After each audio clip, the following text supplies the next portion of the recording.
tripod mount is not functioning because of the orientation of the picture. So either I could stand like this and we can put it on the tripod, or we can do it like this. So welcome. I'm Tim from A Cook Not Mad. Tell you a little bit about myself. My wife and I have started this website about 3 years ago, and we've been traveling around North America and Europe, eating and cooking crazily, discovering all sorts of new and interesting foods for us anyway, and eating like locals everywhere we go. Today we teamed up with Tivamo to do this live segment about Thanksgiving dinner, one of my favorite dinners of the year. And we wanted to also mention that a portion of the proceeds from this are going to a charity that we support called Surfers Healing, which is an awesome charity that takes autistic kids out surfing, which is just a phenomenal thing for them to do to get them out of the water. So a portion of this will be going towards Surfers Healing, which is excellent. A Cook Not Mad, in case you're wondering about why we call ourselves that, is the title for Canada's first cookbook, printed in 1831. It was called A Cook Not Mad and Rational Cookery. It was basically recipes to keep you from going mad when you're in the kitchen. And I like the sound of it, and we also like the way it played on our kind of craziness too, our madness. And one of our followers has also told us, one of our readers has also told us that they like the way that the word nomad is built into our name too, because we are nomadic at this point. We are traveling full time. We don't have a permanent residence. We're house sitting currently in beautiful Vancouver. Love being in Vancouver. Going to be doing some fishing, salmon fishing for a month, working with BC Tourism, cooking up lots of salmon and fish and seafood. Unbelievable. Heading to the island Monday. And then from there, we've got some exciting plans. We'll be leaving to spend 3 months in Umbria, Italy, where we'll be going crazy with food and cooking and eating. And from Umbria, we'll be tripping over to Scotland, where we'll be doing a road trip to discover my roots way up in Haddas. So we're super stoked about the traveling and the future that's happening for us. And I hope you guys will follow along and we can do some more of this. So with the intro over, is there any questions about Thanksgiving? Sip of coffee. Can everybody see me okay?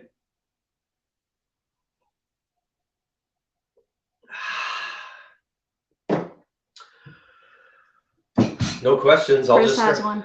Chris has a question. Is it about brining turkey? No brining. No whining. What's your stance on ham? Oh, my stance on ham is unbelievable. Huge fan of anything porky. And here it's kind of a toss-up. In Canada, we realize there's an American and a Canadian Thanksgiving. Canadian Thanksgiving, complete toss-up. Some years my mom will surprise us and bake a huge ham for us, which I love. And typically, though, she likes to leave the ham for Easter. So we do turkey, but I love ham. And if you're really working, then ham and turkey together, wow, that's epic. So I'm a huge proponent of a jambon, which is ham en français. Sorry about my... What about a turkey stuffed with ham, maybe? A turkey stuffed with ham, like a turducken or turhammon, ham turkin? Ham turkin. Yeah, well, the favorite way I had it was at Fiona's, the pub we used to go to in New York on Thanksgiving. They would pre-carve everything beautifully so they could serve it at the restaurant quickly. And what would they do is they'd slice thin slices of ham and then stack that with thin slices of turkey meat and then cover that with gravy and just load the plate up, because, I mean, that's Thanksgiving, right? If your plate isn't completely packed and mounted, then you're not doing it right, obviously. So. But the two of them together are phenomenal. Or, of course, you could put a little ham in the stuffing of the turkey. That would be good also. What do you think of that? Yeah? I think so. I think so, too. But the real star of the show has got to be the turkey. So for me, if I'm buying a turkey, I always want to buy one that's going to be a little bit bigger. So there's lots of leftovers, because probably the best part of Thanksgiving is the leftovers to come, because you can do so many great things with leftover turkey. So I usually buy for the two of us a 10 or 12 pound turkey, and that'll make a great meal, of course, and then have leftovers for the week. And I usually can make a great stock out of the bones that are left over and make a great turkey soup, or maybe a turkey gumbo, or of course the old turkey a la king. Curry is awesome also if you really want to change it up, and we love that too. So Curry? Question. Chris, curry? Curry. Love curry. You know, it's a complete twist on Thanksgiving dinner. But curry works well with turkey, and for leftovers, you can easily make a quick curry with a can of coconut milk, some Thai curry paste, and all the usual additions, and have a quick leftover turkey curry. It's awesome. The best leftovers I remember making was a turkey pot pie, which was phenomenal. It turned out so well. So it was so easy. I had leftover turkey. I had made some stock and gravy. So I made a quick bechamel sauce, a cream sauce, which is just milk and a roux. A roux is made with butter and flour. It's usually about 2 tablespoons of flour, 2 tablespoons of butter. Saute those together until it starts to cook out, and then 2 cups of milk, slowly added while you're whisking, and that'll thicken right up. So you get a nice cream sauce, and you can also add a little bit of turkey stock to that to give it some turkey flavor. Then you're going to add all the leftover vegetables. So I had leftover green beans and carrots and everything like that. I added them all in there. Then I added the leftover turkey, and then I put that all into a nice vessel baking dish. And the best part was I had made potatoes gratin, which is like thinly sliced baked potatoes in cream. I had some left over. What I did was I delaminated them. I took them all apart, and then I shingled the top of it with the leftover gratin potatoes, a little bit more cheese, and then I popped that in the oven. And I'm telling you, it was one of the best leftover turkey pot pies I've ever had. It was so, so good. So that's just one way of doing it. My dad's favorite thing was open face hot turkey sandwich with French fries in the oven. I had that as a kid growing up, and it was the day after meal my whole life, and still brings back great memories. I love it. I love it. I love it. So there's some leftover concepts for you. Sip of coffee. What about potatoes versus sweet potatoes? What's your favorite mashed potato recipe? Favorite mashed potato recipe? There's only one. There's only one way to make awesome mashed potatoes, and I will tell you that I make some of the best mashed potatoes on the planet. It's easy. The equipment, one piece of equipment is important if you really want to make creamy, fluffy mashed potatoes, and that is a ricer. Unfortunately, I don't have a ricer to show you, but essentially it looks like a huge garlic press that you push the potatoes through and it rices them out. So when you're making mashed potatoes, the golden rule is you don't overmix them. And of course, the telephone's ringing. Somebody's placing their order. The golden rule for potatoes is you don't overmix them, because if you do, it'll build the starch up in the potatoes, and they'll get very gluey and sticky and kind of just not pleasant to eat. So the old adage of using an electric mixer to do it is a definite no-no. So here's the way to make perfect mashed potatoes. Garlic is a key. So cold water, peel potatoes. I usually use Yukon Golds or a nice russet potato. Don't use new potatoes. They don't have enough starch and they won't make good mashed potatoes. Put them all in a pot, cover them with cold water. Now, depending on how many you're making or how much you're making, let's say if you're making enough for 6 people, I would peel 4 whole cloves of garlic, whole. Don't crush them, don't cut into them, just peel the skins off completely whole. Throw those right in the water with the potatoes. Salt the water until it tastes like sea salt. Heavily salt the water. Now turn it on high, bring it up to a boil. When you cook the potatoes, cook them until they're just knife tender. A knife will just slide through them, not till they're falling apart, just knife tender. Now, the key to making good mashed potatoes, in my personal opinion, is you drain them and you mash them while they're warm. If you let the potatoes cool down, the starch will tighten up and they won't mash nicely. They won't cream up.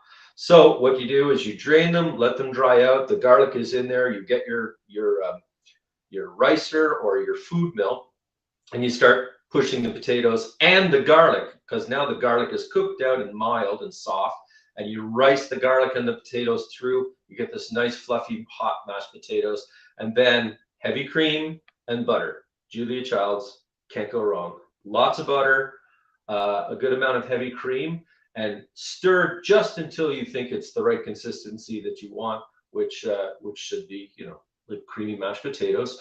Don't beat it. Don't use an electric mixer or you'll build the starch up. Does the garlic fall apart in the water when it's boiled? No, not at all. What it does is it mellows the flavor of the garlic out, like baking it or like roasted garlic. It doesn't get golden, but it mellows it out. And when you drain the water, you get rid of that really acidic kind of acid or garlic flavor, and it just leaves a really nice mellow garlic flavor.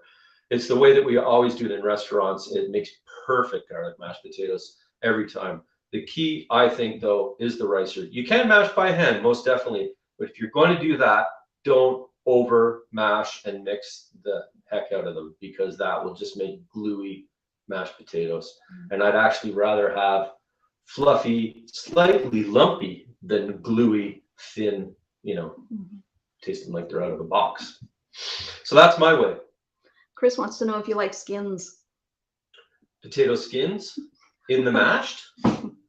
Yeah. So dirty mashed potatoes.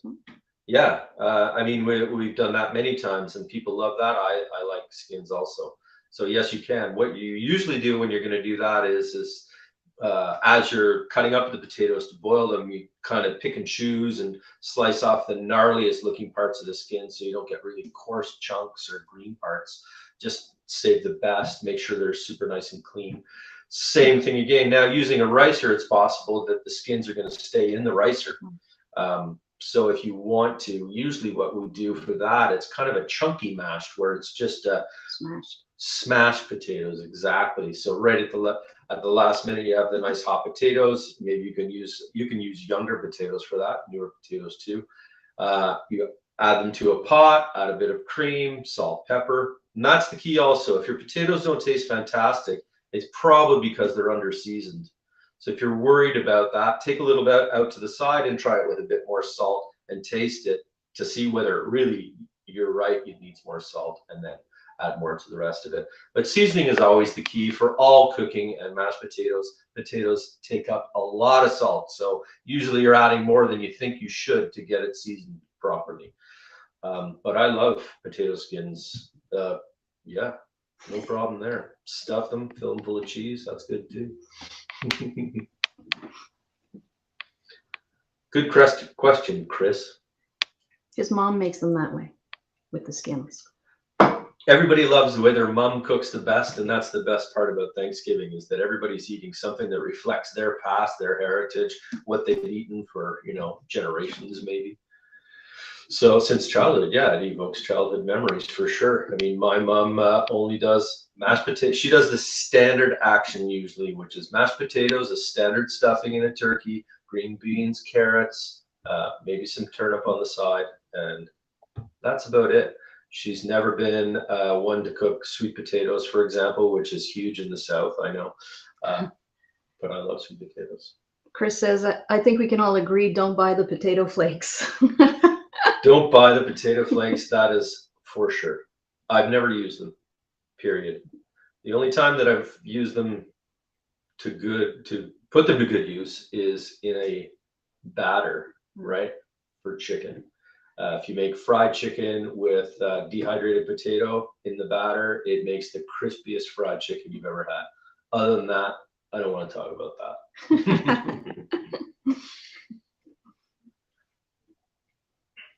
One of my favorites with turkey is definitely yams. I've become a huge fan of yams with turkey because I think the sweetness of the yams and the turkey, tart cranberry, it's just a super phenomenal combination. But for me, no mini marshmallows. Question? No.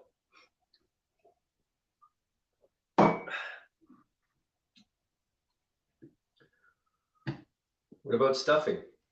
We can make stuffing is the best part. That's for me is the funnest part about making the turkey is stuffing.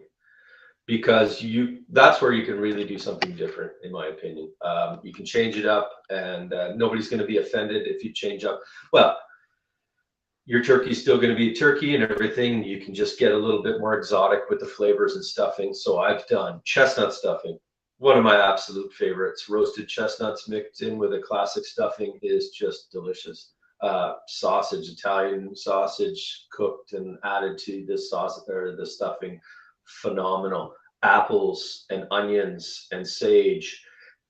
Even use a different type of bread to do it. That's just a super simple way of adding more flavor.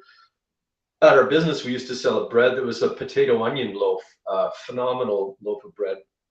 And you want to make a stuffing with that, add some sage, potato onion bread, you're already off to the races, and the flavor is just jumping out. So you can change it up. Cornbread also makes an awesome stuffing too if you've never used that before. Really good. Here's a question. Have you made tofurkey before? I have never made tofurkey before because I'm not a vegetarian. I haven't had to cook for a vegetarian for Thanksgiving. All I can say is that there are some vegetarians out there who used to eat meat, and again, going back to the childhood memory thing, are craving that same kind of childhood memory. So a tofurkey for them now is where it's at. They can get that same kind of Thanksgiving feeling that they used to by cooking up a piece of soybean and enjoying that as opposed to enjoying the real thing. So I guess as long as everybody is happy and can bring them together for a good meal, then tofurkey is where it's at. But for me, it hasn't been on any menu that I've dealt with. I tend to leave the tofu for my stir fries and smoothies and whatever else.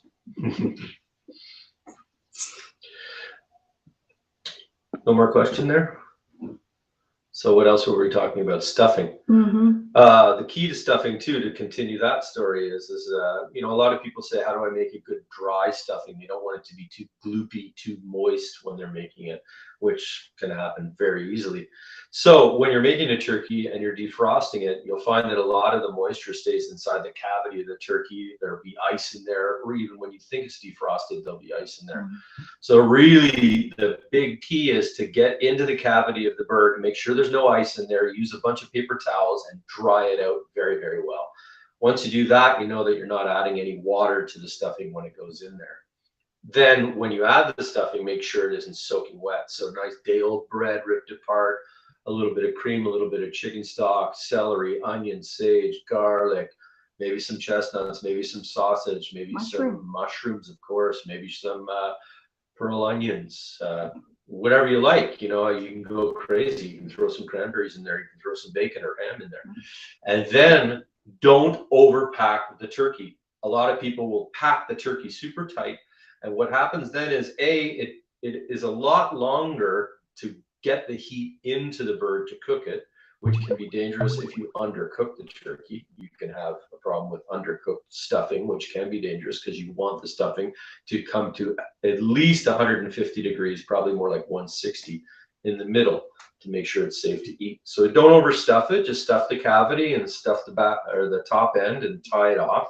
And then any that's left over, put in a buttered baking dish and bake that separately in the oven, which we always do. So you have leftovers. Chris says his brother uses dried mushrooms he buys at a Chinese grocery and bakes it separately in a pan. That's fine. Simple fact of baking your stuffing in a pan is that the turkey's going to take a lot less time to cook. For example, if you go to Italy, they never stuff turkeys there. They're always unstuffed. They're always baked. And if they do any form of a stuffing, it'd be on the side, but that's usually not part of the meal, a stuffing, particularly like we do in America. So yeah, you can do it on the side, and it can be a lot safer also, although I mean we've eaten it our whole life and never had an issue. What I think is delicious is that crispy piece that just slice off the front, covered in skin, when the turkey's finished, and you can slice it, and that's unbelievable. And the juices of the turkey are flavoring all the stuffing inside too, so you're getting that added flavor that for me, that's where it's at, definitely. I'm kind of traditional. His parents are vegan, and they've been making stuffing with soy sausage. So they're vegan making stuffing with soy sausage. Yes. So what are they stuffing? A tofurkey or just a sock? I'm kidding. Yeah, I can see that. I mean, the stuffing is from household to household, or dressing as we call it here in Canada sometimes, is different for everybody. I mean, there's the classic ones. There's the people who buy it in a box, which don't. I mean, what's the point of that?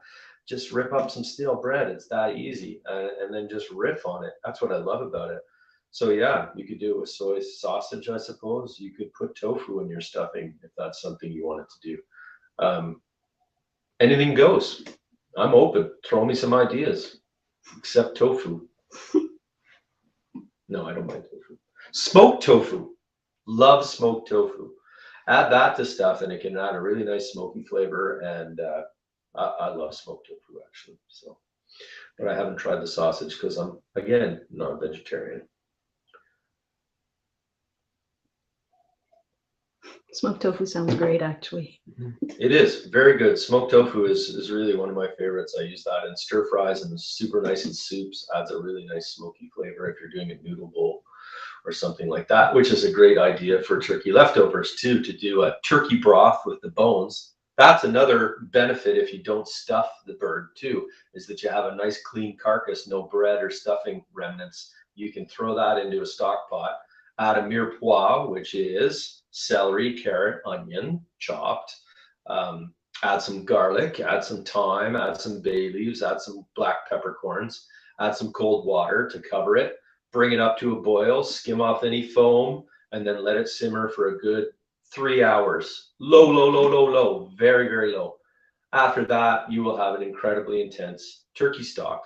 All you need to do is season it with salt to get the flavor to come right up, and it'll be delicious. Now you have the basis for a phenomenal soup, so why not do an Asian style turkey leftover soup? Chop up the turkey that you have left over, any vegetables if you do, like green beans or something like that, that can go in there. Some nice noodles, some mushrooms, some smoked tofu, some regular tofu. Throw all that in there, hit it with the nice hot broth, maybe a sprinkle of soy sauce. That sounds good to me. Manira wants to know, will you be going to show any hands-on cooking in the future? Most definitely, the plan is that exactly. I mean, I'm feeling a little bit out of sorts because I really would love to be cooking right now. Unfortunately, this kind of a dinner is a long process that would take us all day to kind of cover how I go about doing a turkey. But you know, I'm not opposed to doing that. But what I'm hoping to do in the future, especially when we get to Italy, a lot of dishes are quick, and I can have things prepared and put the dish together in literally minutes in front of you.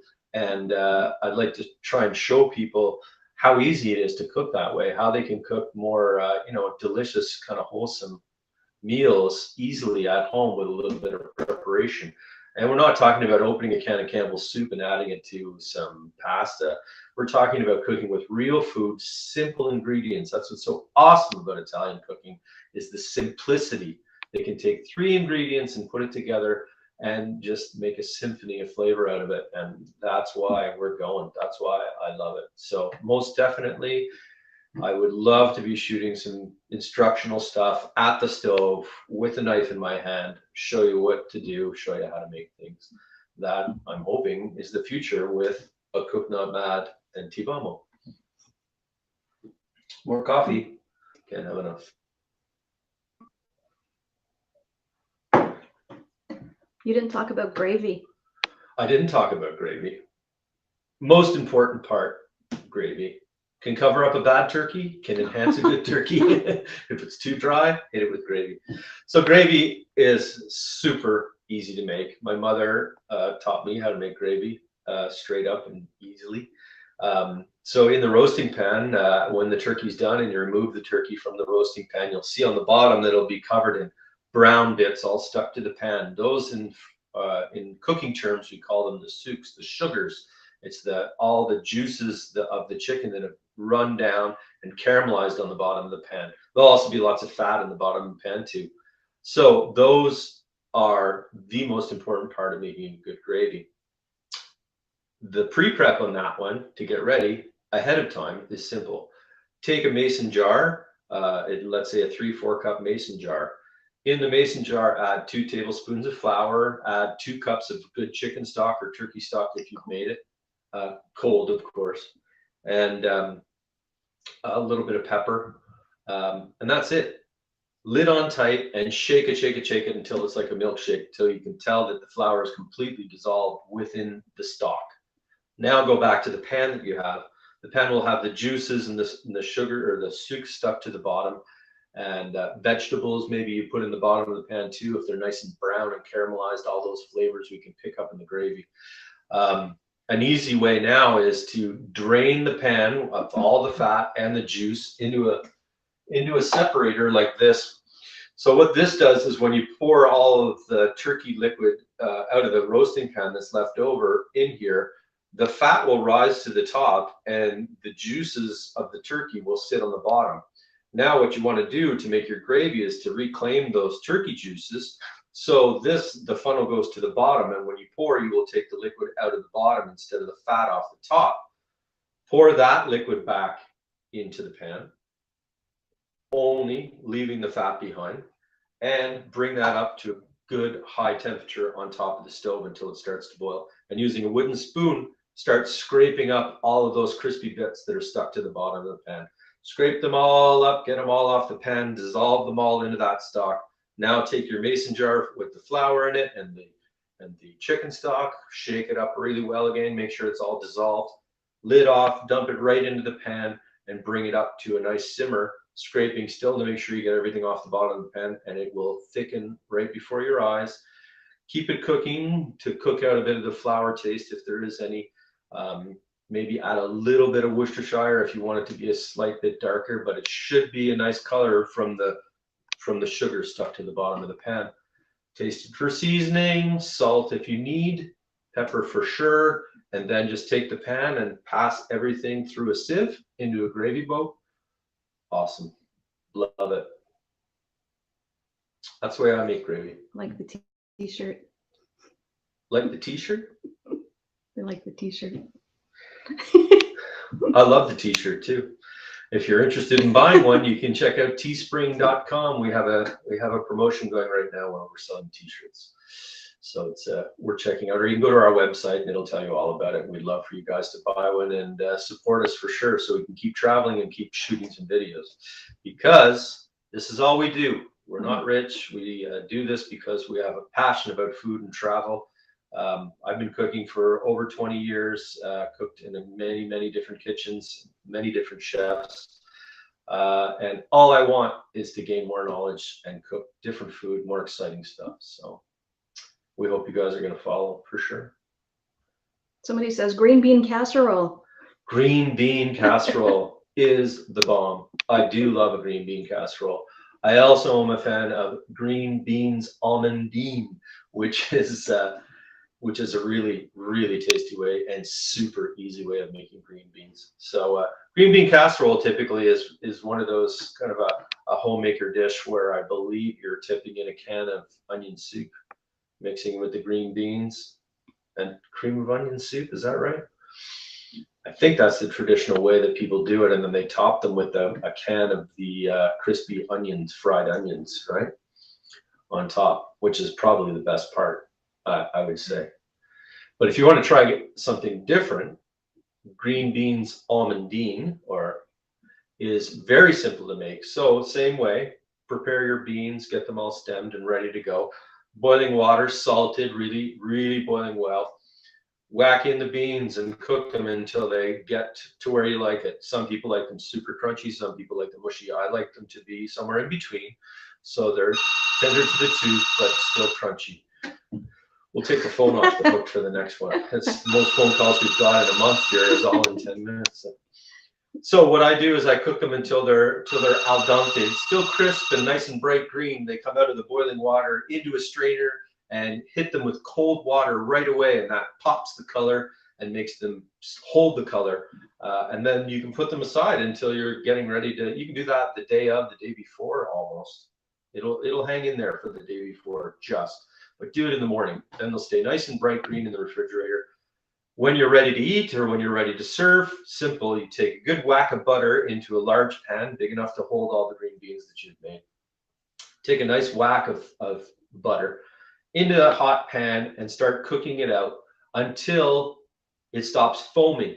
As soon as it stops foaming and the foam subsides, it's going to slowly start to brown. Okay. Now, this is where you get into flavor country, because brown butter is really amazing when it starts to caramelize. It takes on this nutty flavor, very similar to almonds. So what you're looking for is to just cook the butter until it starts to go a golden brown. When it turns golden brown, you want to add at that point a good handful of toasted slivered almonds. So again, in the oven on a baking pan, bake them at 350 for probably 15 minutes until they start to go golden brown. Take them out of the oven, they're ready to go. You can do that a week before you do this. So into the brown butter with the almonds, toasted almonds into the brown butter, followed right behind them with the green beans, a good hit of salt, toss it all together into the serving dish. It's ready to serve. Well, as soon as the beans are warmed through, of course. So green bean, almond bean. It's got a very nice nutty almondy flavor, and the butter, of course, is butter. It's phenomenal. How do you make sure your turkey stays moist? The key to a moist turkey is simple. Don't overcook it. The key is simple. Don't overcook it. A lot of people will brine turkeys, and I know brining is a very happening thing to do, and a lot of people brine everything now, turkeys, chickens, and everything. I've always found it interesting about the brining because back in the day, butchers used to pump chicken breast, turkey, poultry with water to increase the weight so they could get more money for them. Now we go to all this trouble to grow an organic turkey to make a beautiful bird where the flavor is in the flesh, right? And we take that bird and we throw it in a bucket of water with salt, and we fill it full of seasoned water. So what you're doing is basically creating like a seasoned piece of poultry, like you'd find a seasoned pork tenderloin in the supermarket. It's full of salt, a lot more salt, which obviously is going to gain flavor, but it's not really, for me, the way to go is to buy a really good turkey, organic, free range if you can. Clean it up nicely, season the cavity with salt and pepper, season the exterior with salt and pepper, stuff it gently, tie it up the way you would if you want to tie it up. You don't even have to tie up a turkey, to be honest with you. Get your oven at about 400 degrees, slide it in at 400 for the first 15 to 20 minutes to get things cooking, get things browning, and then dial the oven back to 350. And then it's usually about 20 minutes a pound, or until when you stick a skewer into the thickest part of the thigh. No, the skewer, then the liquid comes out clear. Or you can use a thermometer, an instant read thermometer, and check the thigh, and the thigh should read 160 degrees. Without touching the bone. You never want to touch the bone when you use the thermometer, because the bone will usually be hotter than the meat. So 160 in the thigh, and usually about 140, 150 in the breast is the best way. If you want to be completely positive, you get the breast cooked perfectly and the thigh cooked perfectly, what you do is you chop the turkey apart and cook them separately. So you can remove the turkey breast early at its perfect doneness and continue to cook the legs until they're done perfectly. If you do that and you have a good turkey, it should be beautiful and moist. Now, also one of the keys is to let the turkey rest. You have to let, like any meat, when you've cooked it for that long, the temperature has pressurized the juices into the bird. It has created a higher pressure into the bird, so the juices are compressed. When you let the meat sit on the counter and the turkey sit, as it starts to slowly cool a little bit and is not under heat, the juices will start to recirculate into the meat and will recirculate and moisten everything. If you're to take the turkey right out of the oven, throw it on the cutting board and start cutting it, since the juices are still under pressure, let's say, when you cut into the bird, the juices will run out of the bird, especially in the breast meat. So the key, end of the day, is a big turkey over 10 pounds, let's say, should rest for 20 minutes, I would say, minimum. and can sit there covered in foil with a towel on top of it for an hour and still be hot enough to eat, no problem at all. So resting the bird is the way to redistribute the juices that are been pressurized into the center of each piece, redistributes the juices and allows the meat to remain moist. On top of that, also, to get a really nice looking bird, a lot of people will cook a bird and it comes out looking really pale when it's cooked still, and they're disappointed that it doesn't have that golden look that they're after, or they'll cook a bird until it looks golden, and when they take it out are disappointed that they've cooked it to death, literally. So the way to get the golden skin is to give it a good butter massage before. So take a good half cup of butter at room temperature and coat the whole bird in butter, the whole thing. Cover the whole outside, all the legs, everything, nice smear of butter, salt and pepper on top of that. Then it goes into the oven. I would lay it on a bed of mirepoix again, carrot, celery, onion, chopped roughly. The neck, for sure. Any giblets, the wing tips, throw those underneath it, because as it cooks, those are going to caramelize also, and the neck is also very good to eat. But those caramelized chunks of meat are going to add to the gravy flavor at the end. We'll leave those in and cook the gravy with the neck and everything in it, and the flavor will come off the neck. And the butter will also go off the turkey. As you cook it, the butter will melt and drip into the bottom of the pan, and then every half an hour or so you can go in and quickly baste with that butter to keep moistening. It doesn't moisten the meat, although you might think it would. It doesn't moisten the meat. What it does is creates that golden shellac on the outside of the turkey. Question: is it possible to build your own turducken, or is it better just to buy it already put together? Oh, it's totally possible to build your own turducken. I've done it. Not turducken necessarily, but if you look at the picture that we used to promote this, you'll notice there's a turkey that's stuffed, that's cut in half, and that turkey is deboned. So the biggest, the biggest thing that'll be holding you back is knife skills if you're going to do this. So, and maybe cost, because you'd have to buy a turkey, duck, and a chicken.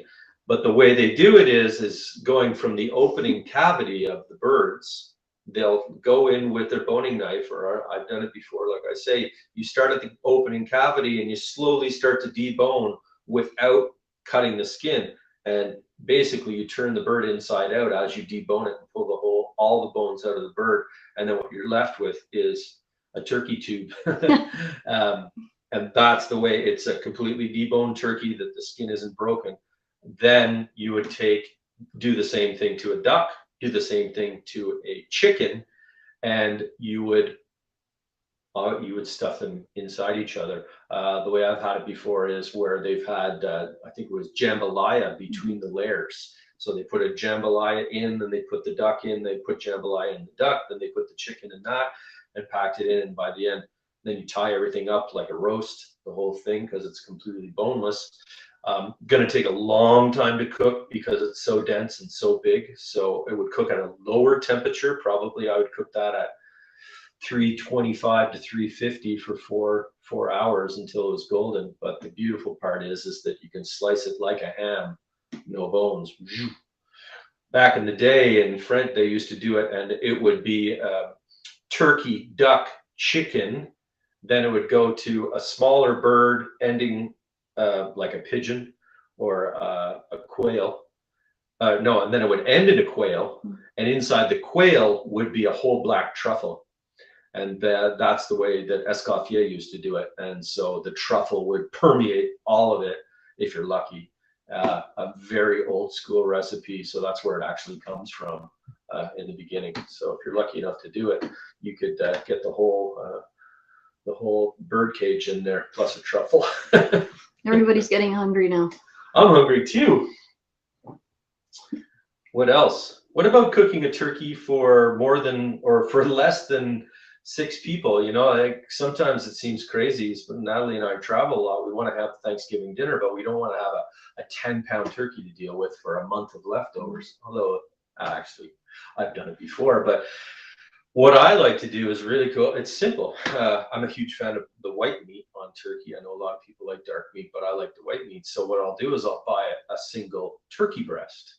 Now, a turkey breast on its own to cook it like a chicken breast is pretty plain and kind of boring. But what I'll do when I get the turkey breast is I'll butterfly it using a sharp knife. I'll go in and I'll butterfly open the breast 2 or 3 times. So the thickness that you wanted is how thick you cut the first one. You flip it open, again, flip, again, flip. And you'll end up with, usually on a good sized turkey breast, you'll end up with a piece of turkey breast that's about yay thick and about this wide with skin attached. Now I'll make up a stuffing. The stuffing is finer in the respect that I'll use breadcrumbs. I use chopped fresh herbs like parsley, sage, thyme, rosemary, any fresh herbs that you have, chopped finely chopped garlic.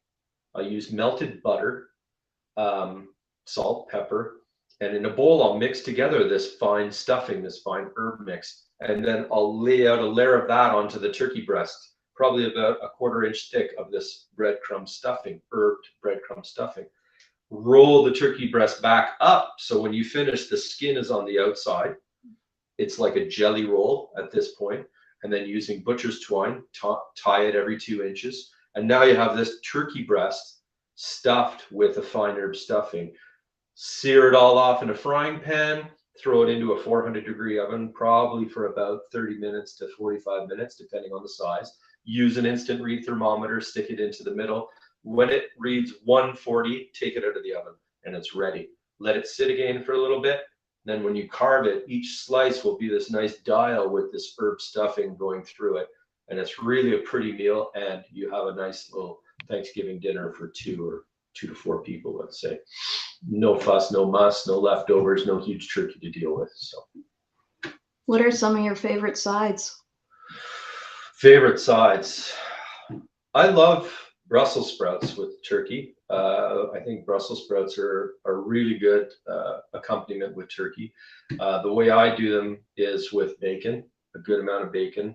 And then once you've rendered the bacon and the fat is in the bottom of the pan, I have, again, pre-blanched the Brussels sprouts so they're nice and bright green and knife tender, not crunchy still and not raw. Cut them into quarters or halves at that point, and they're ready. That's the one side. Then I cook my bacon on the stove, get the fat, get the bacon crispy. In go the Brussels sprouts.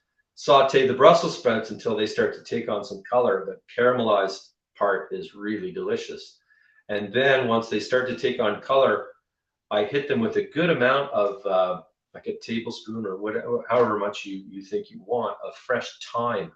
Thyme and Brussels sprouts are an incredible flavor match together. They work super, super well. It's something you have to try to believe. They create a third flavor almost.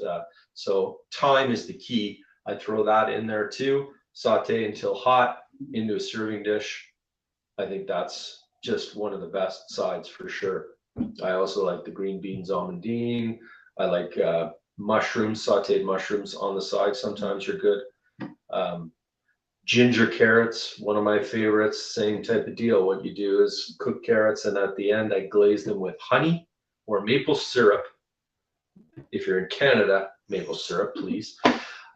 So cook carrots until they're knife tender in the pot. Drain them out of the hot water. Throw them right back in the pot hot. You can do this right before you serve. Right back in the pot. So now you have your cooked carrots in the pot. Hit them with some maple syrup. Hit them with some super finely minced ginger, probably about let's say a tablespoon for enough carrots for 8 people. Toss, toss, toss, butter, salt, toss, till they're all glazed up. Throw those into a serving dish. Ginger carrots, super delicious. Those are good. I'm hungry. Another question? No? No questions here. What else is there to talk about? Oh, it's 10:45 already. So are we ready to wrap it up? Do you guys have any other questions out there in Tivamo land? This has been fun. We could have done this for an hour. No more questions? Doesn't look like it. Thank you. Thank you guys very much. This was fun. I hope this is the first in many to come, possibly. And anybody out there who is interested in asking any questions on top of this can get a hold of us through info@acooknotmad.com. We'd love for you guys to follow us on Instagram, Facebook, or Twitter. And again, been a riot. Let's do it again soon. Until the next time, Tivamo.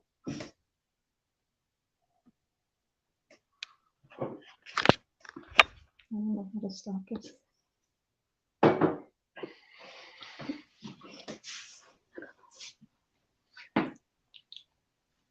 How do you stop this thing? I don't know.